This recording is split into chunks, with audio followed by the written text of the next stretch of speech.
Very sweet नमस्ते and warm welcome दोस्तों, कैसे हैं आप सभी। आज हम इस वीडियो में बात करने वाले हैं कीन्सियन क्रॉस के through propensity to consume, average propensity to consume, marginal propensity to consume, साथ में लीनियर कंजम्पशन फंक्शन का भी हम यूज करेंगे और सेविंग फंक्शन का भी, लीनियर सेविंग फंक्शन का भी यूज करने वाले हैं।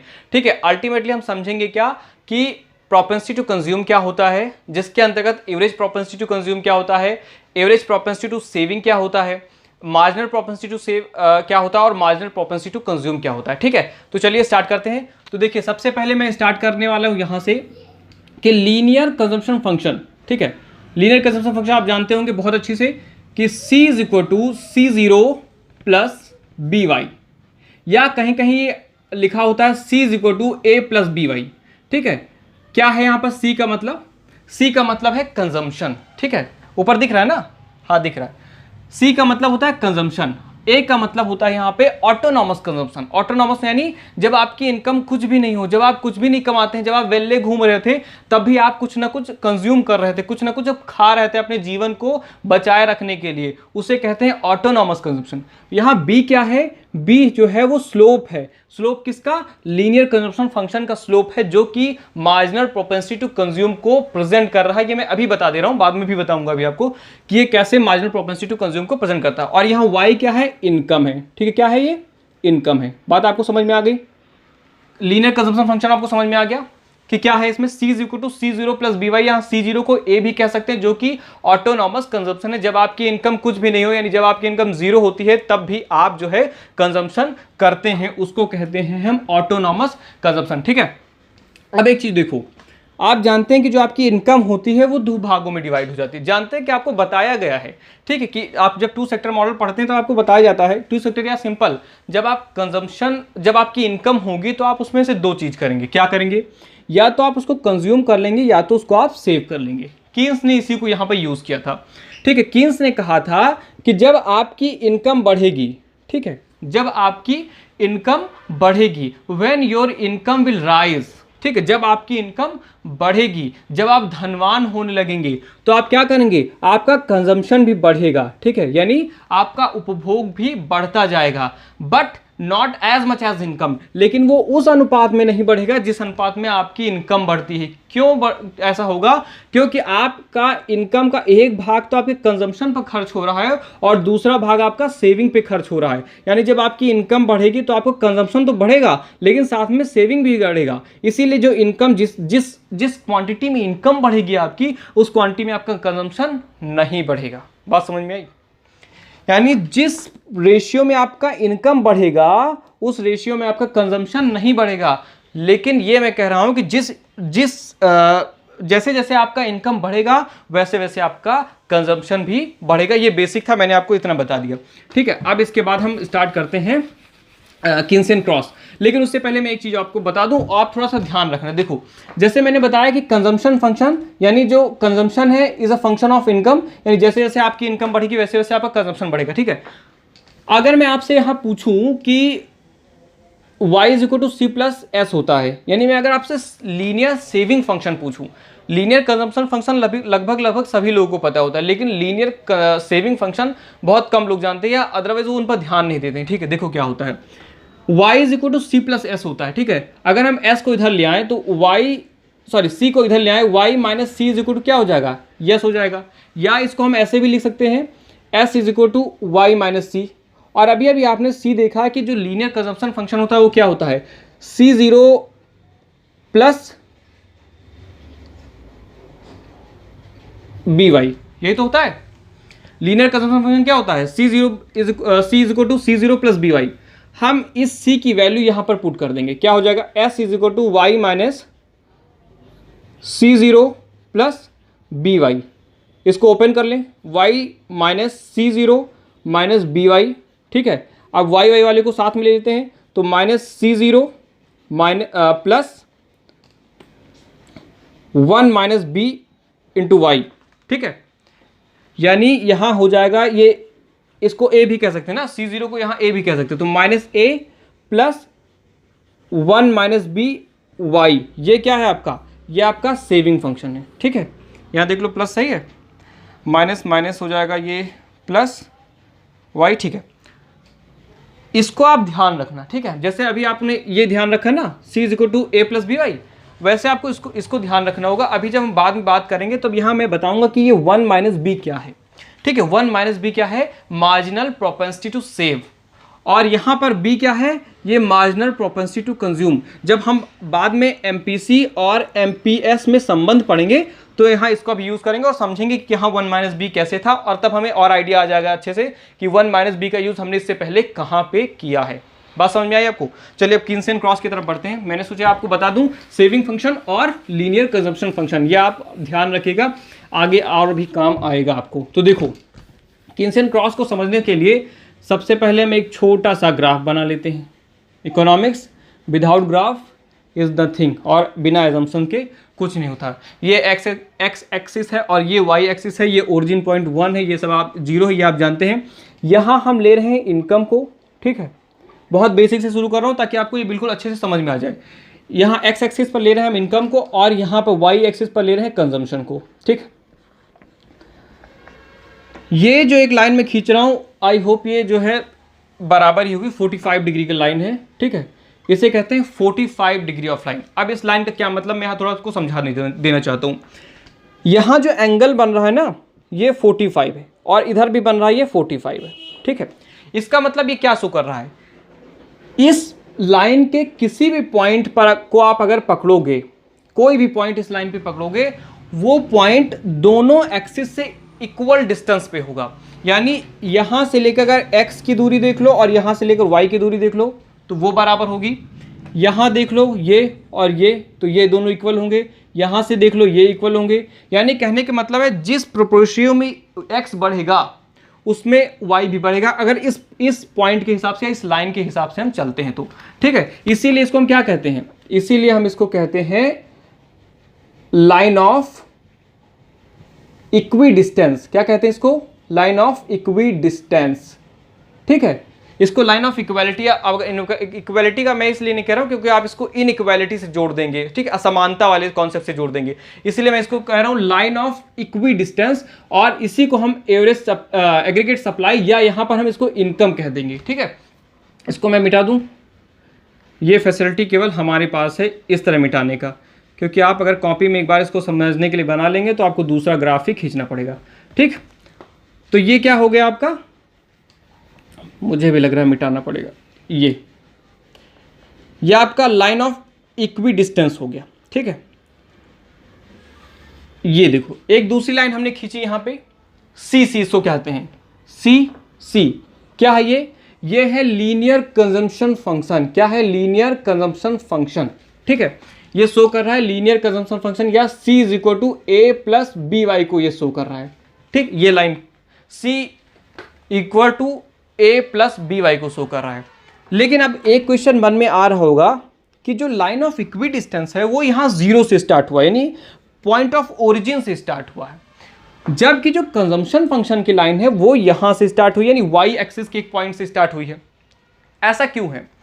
ऐसा इस ए की वजह से है, ऑटोनॉमस कंजम्पशन की वजह से। यानी जो ये पार्ट है ये आपका एज शो कर रहा है, या इसको क्या कहते हैं हम, C0 कहते हैं, ऑटोनॉमस कंजम्पशन। यानी जब मैंने अभी बताया था ना आपको कि यदि आपकी इनकम 0 है फिर भी आप अपने जीवन यापन के लिए कुछ ना कुछ कंजम्पशन करोगे ही करोगे, चाहे आपकी इनकम कुछ भी ना हो, लेकिन आपको कंजम्पशन करना ही करना होगा। तो ये जो ऑटोनॉमस कंजम्पशन है ये वो शो कर रहा है यहाँ पर, ठीक है। इसीलिए अगर आपसे कोई पूछ ले कि जो कंजम्पशन फंक्शन है वो वाई एक्सिस के ऊपर से स्टार्ट होता है, ना ओरिजिन से स्टार्ट ना होकर बल्कि वाई एक्सिस के किसी पॉइंट से स्टार्ट होता है। ऐसा क्यों है? क्योंकि लीनियर कंजम्पशन फंक्शन में उपस्थित जो एक भाई साहब हैं ए, या जिनको कहते हैं C0, जिसको कहते हैं ऑटोनॉमस कंजम्पशन या उसको कहते हैं स्वायत्त उपभोग, उसके कारण यहां से स्टार्ट होता है, ठीक है। अब देखो जब आप जैसे जैसे आपकी इनकम बढ़ती है, ठीक है, क्योंकि हमने इसको ले लिया क्या, एग्रीगेट सप्लाई नॉर्मली लेते हैं, लेकिन हम यहाँ पर इनकम ले रहे हैं इसको।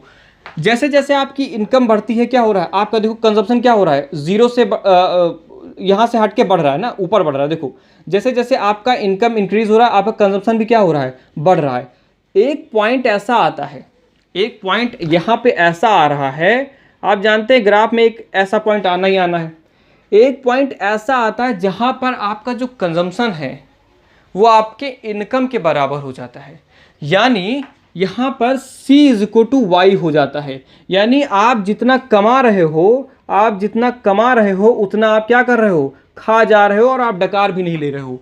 यानी जितना आप कमा रहे हैं उतना आप खा रहे हैं इस पॉइंट पे। और इस पॉइंट को क्या कहते हैं, इस हम पॉइंट को कहते हैं ब्रेक इवन पॉइंट। क्या कहते हैं इसको, ब्रेक इवन पॉइंट, या इसको कहते हैं, अगर जब आप टीआर और टीसी में पढ़ेंगे हम, टीआर टीसी में, तो इसको कहेंगे नो प्रॉफिट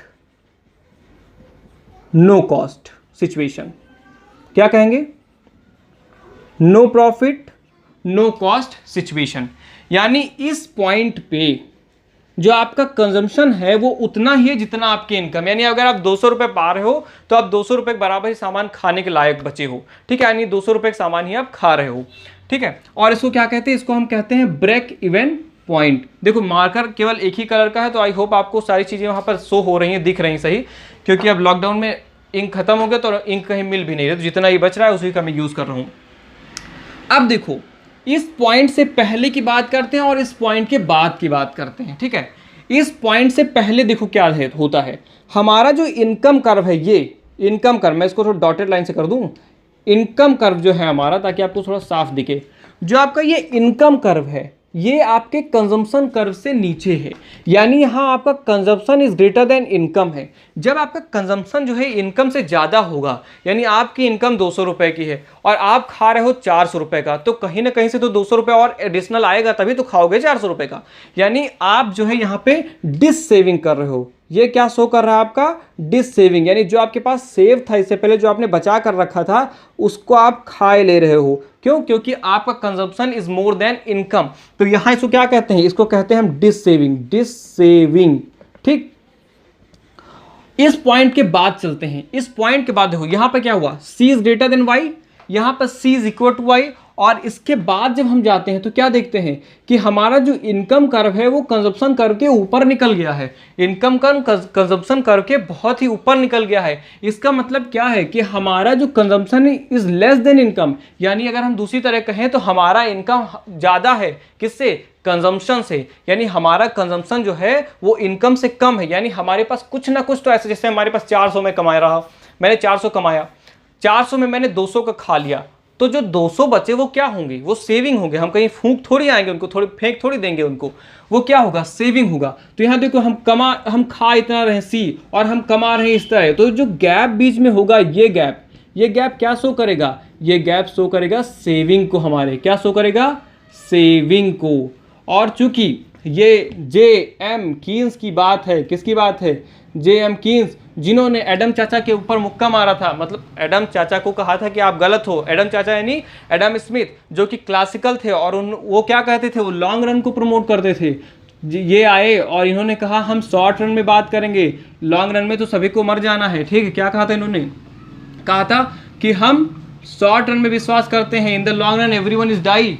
और इन्होंने क्या कहा था, एडम चाचा ने कहा था हम लॉन्ग रन में विश्वास करते हैं। और शॉर्ट रन में इन्होंने क्या कहा था, भाई जब शॉर्ट रन की बात करेंगे तो prices, interest, stock of wealth, वो सब कांस्टेंट रहेगी। 1936 की बात है ये, ठीक है। 1936 में the general theory of employment, interest and money लेकर आए थे जेम्स मेनार्ड कीन्स, ठीक है। शॉर्ट रन की बात करते हैं और उन्हीं का ही हम क्या समझ रहे हैं, उन्हीं का हम कीन्सियन क्रॉस समझ रहे हैं, ठीक है। तो क्या मैं बात कर रहा था यहाँ पर ये क्या हो जाएगा, ये सेविंग हो जाएगा, यानी C is greater then Y।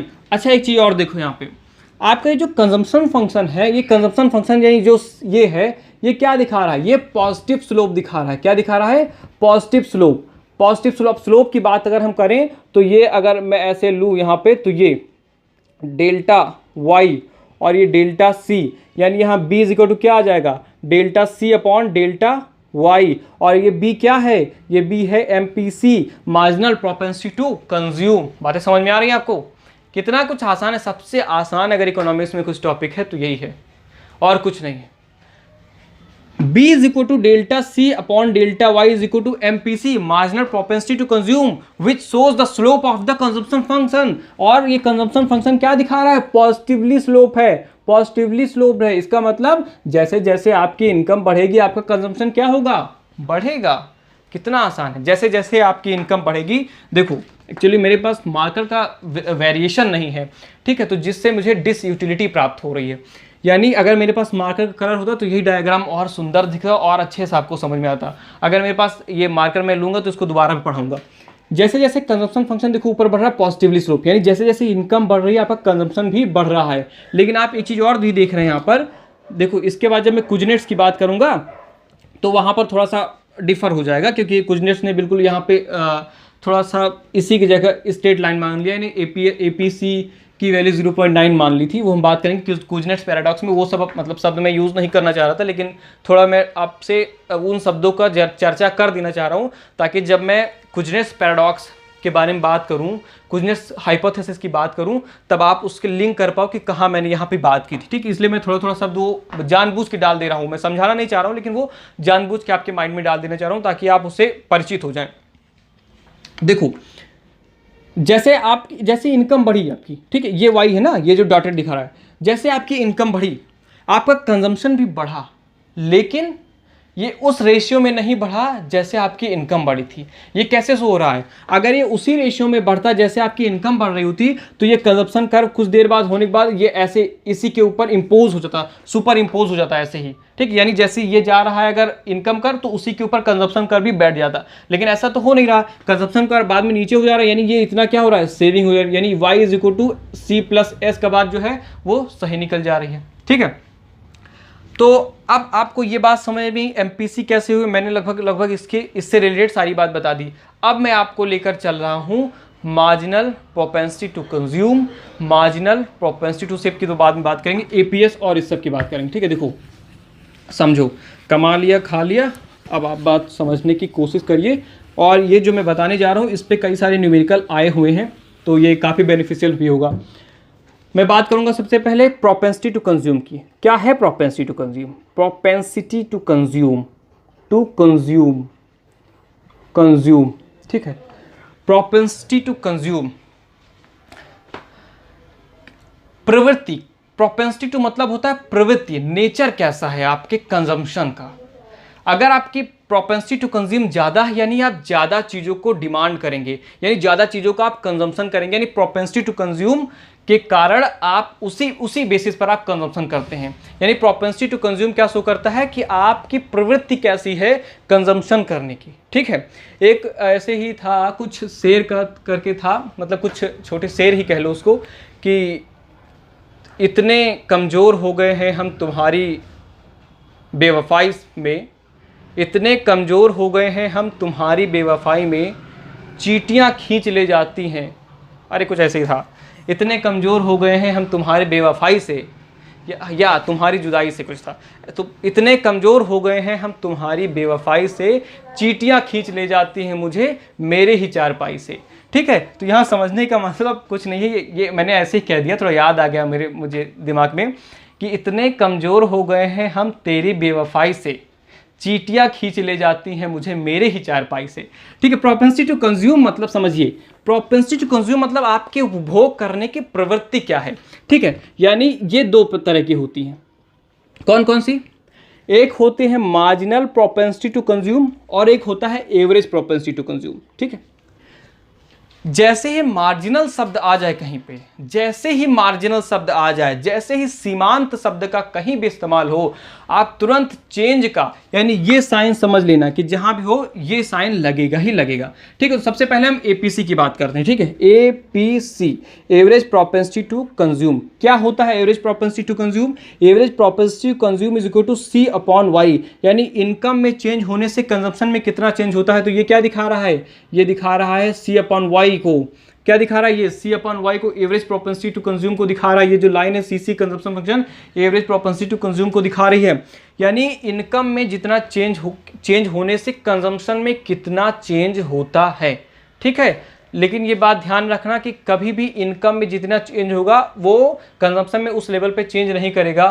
क्यों? क्योंकि वो उसका कुछ पार्ट वो सेविंग में लेकर चला जाता है। देखो समझो यहाँ पर, अब एपीसी की बात जब हम करें तो क्या एपीसी इज इक्वल टू 1 हो सकता है? क्या एपीसी बराबर 1 हो सकता है? तो इसको हम कैसे समझेंगे? If C is equal to Y, क्या C बराबर Y संभव है? देखो एपीसी की वैल्यू 1 कब आएगी? जब नॉमिनेटर और डिनोमिनेटर की वैल्यू आपस में बराबर होगी। नॉमिनेटर और डिनोमिनेटर, जिसको अंश और हर कहते हैं, अंश बटे हर की वैल्यू जब बराबर होगी तो ही हम किसी की वैल्यू 1 आ पाएगी। अगर कोई चीज़ भाग में है, या अगर 2/2 लिखा है तभी तो उसकी वैल्यू 1 होगी, अगर 4/2 लिखा है तो उसकी वैल्यू 1 थोड़ी होगी। ठीक है, तो ऐसे ही अगर यहाँ C और Y आपस में बराबर हो जाते हैं, यानी जितना इनकम है उतना ही कंजम्पशन है, ये किस पॉइंट पे होता है? ये ब्रेक इवन पॉइंट पे होता है। ब्रेक इवन पॉइंट पे consumption is equal to income, then APC can be 1।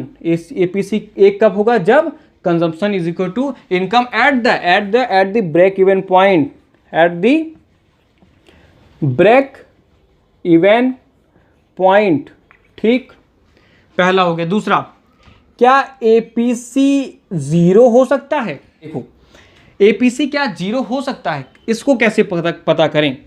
APC 0 होने के लिए क्या हमें चाहिए? हमारा कंजप्शन, ये आप फॉर्मूला याद रखना, बता दे रहा हूं पहले से। हमारा कंजप्शन जो क्या है वो 0 होना चाहिए।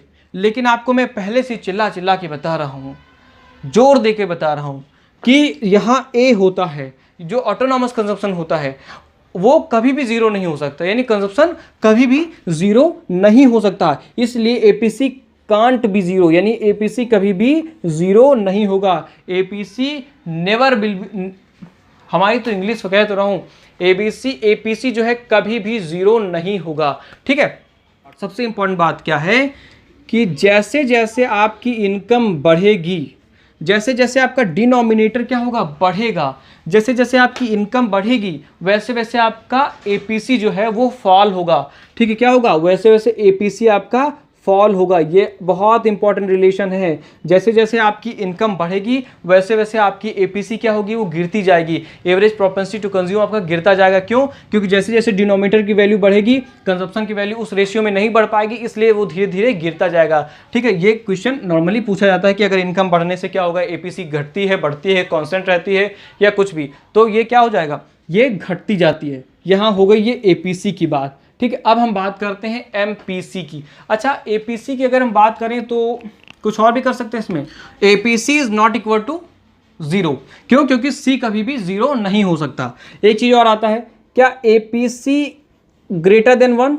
बिल्कुल हो सकता है। कब हो सकता है? जब ये ब्रेक इवन पॉइंट से पहले हो, यानी left to the break even point, to the break even point, यानी अगर ब्रेक इवन पॉइंट के इधर आ जाओगे तो C is greater then Y, और C is greater then Y यानी नॉमिनेटर की वैल्यू ज़्यादा हो जाएगी, डिनोमिनेटर की वैल्यू कम हो जाएगी। यहाँ क्या हो जाएगा? फिर APC की वैल्यू ग्रेटर देन 1 हो जाएगी।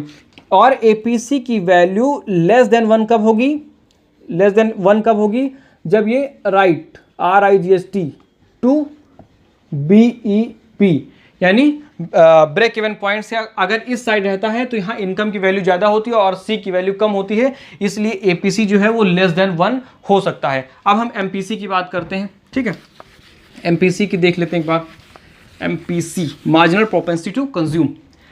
MPC की जो वैल्यू होती है वो क्या होती है? पहले तो इसका फॉर्मूला देख लो। MPC इक्वल टू होता है delta C upon delta Y, यानी change in income, change in consumption due to change in income, यानी इनकम में चेंजेस आने के कारण कंजम्पशन में जो चेंज होता है उसको कहते हैं MPC, यानी marginal propensity to consume. Marginal propensity to consume is equal to delta C upon delta Y, यानी जब मार्जिनल की बात होती है तो वहाँ चेंज की बात हम करते हैं। ठीक है, वहाँ हम चेंज की बात करते हैं। जब मार्जिनल की बात होती है तो वहाँ हम चेंज की बात करते हैं। और जो MPC की वैल्यू है वो 0 और 1 के बीच में होती है, यानी MPC की वैल्यू जो है वो 0 से 1 के बीच में लाई करती है। यानी MPC बराबर अगर 0 है तो क्या मतलब है इसका? मिनिमम वैल्यू इसकी 0 है, यानी MPC की अगर मिनिमम वैल्यू 0 है इसका मतलब क्या? इसका मतलब है चेंज इन कंजम्पशन 0 है, यानी कंजम्पशन में किसी भी प्रकार की चेंजेस नहीं हुए हैं। यानी जो इनकम, अगर इनकम में चेंज हुआ है तो जो इनकम में चेंज हुआ है वो पूरा पूरा सेव कर लिया गया है, कंजप्शन में किसी प्रकार का चेंज नहीं हुआ है, तो MPC की वैल्यू क्या हो जाएगी?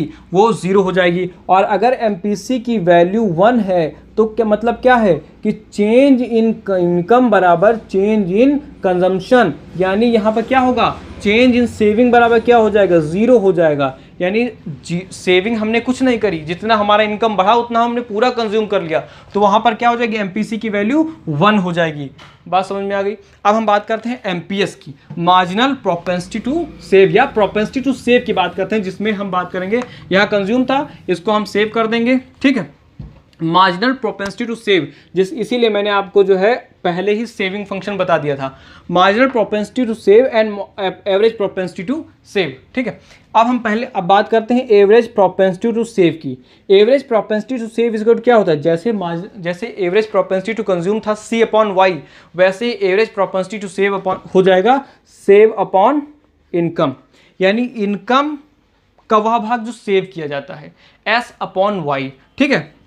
ये हो जाएगा इसका फॉर्मूला। अब देखो APS जो है क्या 1 हो सकता है, APS क्या 1 हो सकता है, तो ये तभी संभव है जब S बराबर Y हो, यानी S बराबर Y है। क्या S बराबर Y संभव है, यानी जितनी इनकम आई है क्या हम पूरी इनकम को सेव कर लेते हैं, नहीं, क्योंकि हम कंजप्शन को जीरो नहीं कर सकते, इसलिए जितनी इनकम है उसको हम सेव नहीं कर सकते, ठीक है। तो ये कभी संभव नहीं है, इसीलिए जो APS की वैल्यू है वो 1 नहीं होती है। क्या APS की वैल्यू 0 हो सकती है, देखो चूंकि हम सेविंग 0 कर सकते हैं, हो सकता है जितनी इनकम हो उतना हम सब कंज्यूम कर लें ब्रेक इवन पॉइंट पे, उस समय क्या हो जाएगा, APS की वैल्यू 0 हो जाएगी। बात आपको समझ में आई। क्या और भी बात करें, APS की वैल्यू क्या नेगेटिव हो सकती है, APS की वैल्यू नेगेटिव हो सकती है, बिल्कुल हो सकती है। जब हम डिस सेविंग करते हैं तो APS की वैल्यू क्या होती है, नेगेटिव हो जाती है, यहाँ पर नेगेटिव हो जाती है, -S/Y हो जाती है। क्यों, क्योंकि जैसे जैसे ब्रेक इवन पॉइंट के इधर जब बढ़ेंगे तो हम डिस सेविंग करते हैं, ठीक है, यानी सेविंग जो है नेगेटिव में आ जाता है, इसलिए APS की वैल्यू जो है नेगेटिव हो जाएगी। जिस प्रकार इनकम के बढ़ने से एवरेज प्रोपेंसिटी टू कंज्यूम की गिरता रहता है, उसी तरह एवरेज प्रोपेंसिटी टू सेव भी, APS भी इनकम बढ़ने के साथ साथ गिरता रहता है। सिंपल सा था, इसमें कुछ नहीं है। उसके बाद हम जान लेते हैं MPS क्या है, marginal propensity to save. Marginal propensity to save यानी MPS इज इक्वल टू क्या होता है, change in saving upon change in income, change in saving upon change in income, यानी marginal propensity to save is equal to delta S upon delta Y. जिस तरह marginal propensity to consume था delta C upon delta Y, उसी तरह marginal propensity to save is equal to delta S upon delta Y. अब देखो marginal propensity to save MPS, if delta S बराबर delta Y, यानी change in saving बराबर change in income है, यानी consumption में हमारा कोई बदलाव नहीं हुआ, इसका ये मतलब नहीं है कि कंजप्शन 0 हो गया। S बराबर Y नहीं हो सकता, लेकिन डेल्टा S बराबर डेल्टा वाई तो हो ही सकता है ना, यानी जितना इनकम में चेंज हुआ उसको हमने कंज्यूम ना करके उसको हमने पूरा सेव कर लिया, तो ये क्या हो जाएगी, MPS की वैल्यू 1 हो जाएगी कि नहीं हो जाएगी, हो जाएगी, ठीक। If delta S is equal to 0 है देन MPS की वैल्यू क्या हो जाएगी, 0 भी हो सकती है, ठीक है, हो सकती है ना। लेकिन एक चीज और समझिए, क्या MPS ग्रेटर देन 1 हो सकता है, क्या जो मार्जिनल प्रोपेंसिटी टू सेव है वो ग्रेटर देन 1 हो सकता है। ऐसा तभी पॉसिबल है जब change in saving is greater then change in income हो, यानी जब delta S is greater then delta Y हो। चेंज इन इनकम जो है चेंज इन सेविंग के कभी भी ज़्यादा नहीं होता, यानी चेंज इन जो सेविंग है वो कभी भी चेंज इन इनकम के ज़्यादा नहीं होता, क्योंकि वो आधा भाग तो कंजप्शन में चला जाता है, ठीक है, कंजप्शन को हम इग्नोर कर नहीं सकते, तो ये इसलिए कभी हो नहीं सकता, इसीलिए ये नेवर बी ग्रेटर देन 1, यानी मार्जिनल प्रोपेंसिटी टू सेव की वैल्यू कभी भी 1 से ज़्यादा नहीं हो सकती, यानी MPS की वैल्यू 0 हो सकती है, ठीक है, MPS की वैल्यू 1 हो सकती है। 0 क्यों हो सकती है, क्योंकि यदि चेंज इन सेविंग जो है 0 हो जाए तो 0 हो सकती है, और 1 हो सकती है क्योंकि अगर चेंज इन सेविंग बराबर चेंज इन इनकम, ठीक है, चेंज इन सेविंग बराबर चेंज इन इनकम है और वो हो सकता है, इसलिए जो है इसकी वैल्यू 1 हो सकती है। एक चीज़ मैं आपको और बता दूं यहाँ पर कि जो APS, शायद मैंने आपको इससे पहले बताया ना, APS के बारे में क्या बताया था कि क्या APS की वैल्यू ग्रेटर देन 1 हो सकती है, क्योंकि आप जानते हैं कि APS इज इक्वल टू क्या होता है, S/Y, और कभी भी S ग्रेटर देन Y नहीं हो सकता, इसलिए ये कभी भी नहीं हो सकता, यानी APS की वैल्यू,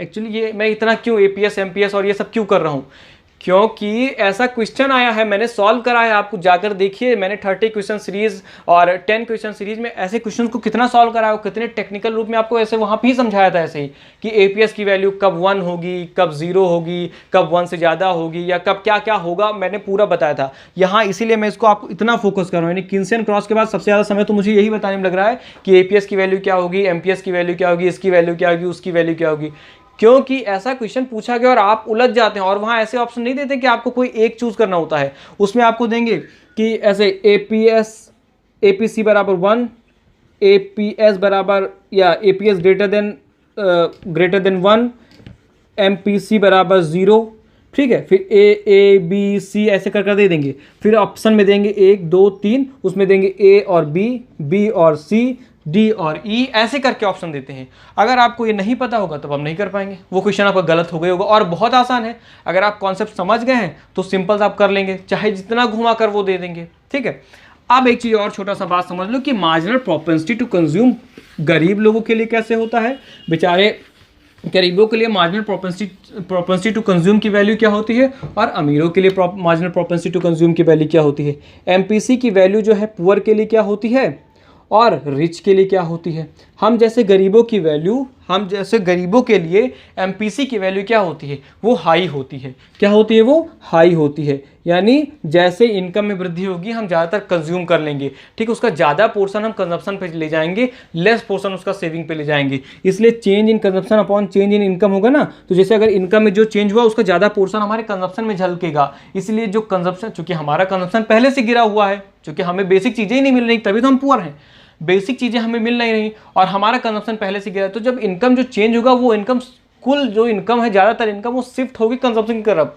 जो आदमी खा नहीं पा रहा है वो बचाएगा कैसे, तो वो सारा इनकम कहाँ शिफ्ट होगा, वो कंजम्पशन की तरफ शिफ्ट होगा। इसलिए इसकी वैल्यू हायर आए। जाहिर सी बात, जब कंजम्पशन की तरफ शिफ्ट होगा तो उसकी वैल्यू ज़्यादा रहेगी रिलेटिवली रिच के लिए। और रिलेटिवली रिच के लिए क्या होता है, इसकी वैल्यू क्या होती है, लो होती। क्यों? क्योंकि भाई ये पहले से वही होता, अघान पेट मुक्का मारना, इसको हमारे इधर रीजनल में कहते हैं अघान पेट मुक्का मारा भाई। यानी जो लोग पेट भरा हुआ जिनका है, उनको अगर ज़बरदस्ती खिलाओगे तो उनको वो मुक्का की तरह है, यानी उनको वो हिट करोगे उसे। यानी delta C upon delta Y, यानी इनके इनकम में चेंज होने से उनके कंजम्पशन में क्या चेंज होगा, बहुत ही नॉमिनल चेंज होगा, क्योंकि वो पहले से उतना कंज्यूम कर पा रहे थे तो ज़्यादातर उनका सेव हो जाएगा। इसलिए उनका जो नॉमिनेटर की वैल्यू होगी वो कम हो जाएगी, डिनोमिनेटर की वैल्यू ज़्यादा हो जाएगी। इसलिए रिच के लिए जो है एमपीसी की वैल्यू कम होती है और पुअर के लिए एमपीसी की वैल्यू ज़्यादा होती है। एक चीज़ और मैं बता दूं कि अगर एमपीसी किसी इकोनॉमी में बढ़ रही है, यानी मार्जिनल प्रोपेंसिटी टू कंज्यूम बढ़ रहा है, तो क्या होगा। अगर मार्जिनल प्रोपेंसिटी टू कंज्यूम बढ़ रहा है, यानी उपभोग करने की प्रवृत्ति क्या हो रही है, बढ़ रही है। इसका मतलब क्या है, इसका मतलब इनकम बढ़ रही है, ठीक है। इनकम पहले यहाँ इधर दिखाएं, अगर इनकम बढ़ी तो मार्जिनल प्रोपेंसिटी टू कंज्यूम क्या होगा, बढ़ेगा। मार्जिनल प्रोपेंसिटी टू कंज्यूम बढ़ेगा तो aggregate demand for the products क्या होगा, बढ़ेगा। यानी डिमांड जो है गुड्स के लिए, भाई जब हम कंज्यूम करने सोचेंगे तो खरीदेंगे भी तो उसमें क्या होगा, aggregate demand of that goods बढ़ेंगी। उसके कारण क्या होगा, अगर सप्लाई सही नहीं है, सप्लाई शॉक है, तो प्राइजेस भी बढ़ेंगी, ठीक है। प्राइजेस अगर भी बढ़ेंगी तो क्या होगा, जो प्रोड्यूसर होंगे वो जानेंगे कि प्राइसेस बढ़ रही है तो प्रॉफिटेबिलिटी बढ़ेगी, ठीक है। प्रॉफिट लेने की लालसा बढ़ेगी उनकी, ठीक है। प्रॉफिटेबिलिटी जब बढ़ेगी तो क्या होगा, प्रोडक्शन बढ़ेगा, यानी प्रॉफिटेबिलिटी और क्या, उससे प्रोडक्शन बढ़ेगा, ठीक।